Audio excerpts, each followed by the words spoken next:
কিছুই করতে হবে না, মাত্র 3 দিন আমলটি করুন, আপনার জন্য পাগল দিবানা হয়ে যাবে।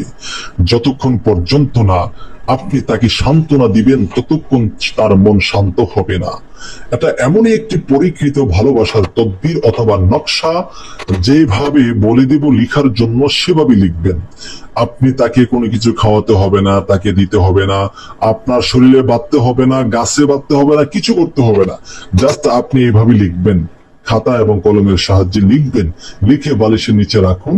আর যে নিয়মটা বলে দিব নিয়মটা ফলো করুন। পৃথিবীর যে কোনো স্থানে আপনার প্রিয় মানুষ আছে, ওই স্থান থেকে আপনার জন্য সে পাগল দিবানা হয়ে যাবে, আপনার সাথে কথা বলবে। আপনার সাথে যদি যোগাযোগ বন্ধ করে দিয়েছে, তাহলেও সে আপনার সাথে যোগাযোগ চালু করবে। যত বছরের পুরানো সম্পর্ক হোক না কেন, আবার জোড়া লাগতে বাধ্য হবে। যদি 2 বছরও হয় সম্পর্ক বিচ্ছেদ হয়ে গেছে, আপনার স্ত্রী স্বামী স্ত্রীর বন্ধন বিচ্ছেদ হয়ে গেছে, আপনি চাচ্ছেন সেই স্ত্রীকে আনতে, অথবা আপনি চাচ্ছেন আপনার স্বামীকে আপনি আবার কাছে পেতে, তাহলে আমলটির বিকল্প হতে পারে না। আপনি আমলটি করে এইভাবে আপনি নিয়মটা অনুসরণ করুন, দেখবেন আপনার জন্য সে পাগল দিবানা হয়ে যাবে। তাহলে আসুন নকশাটা কিভাবে লিখতে হবে আমরা জেনে নেই।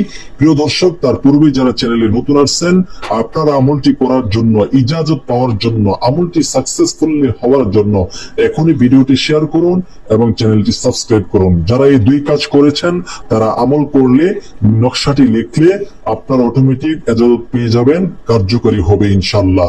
যারা এই 2 কাজ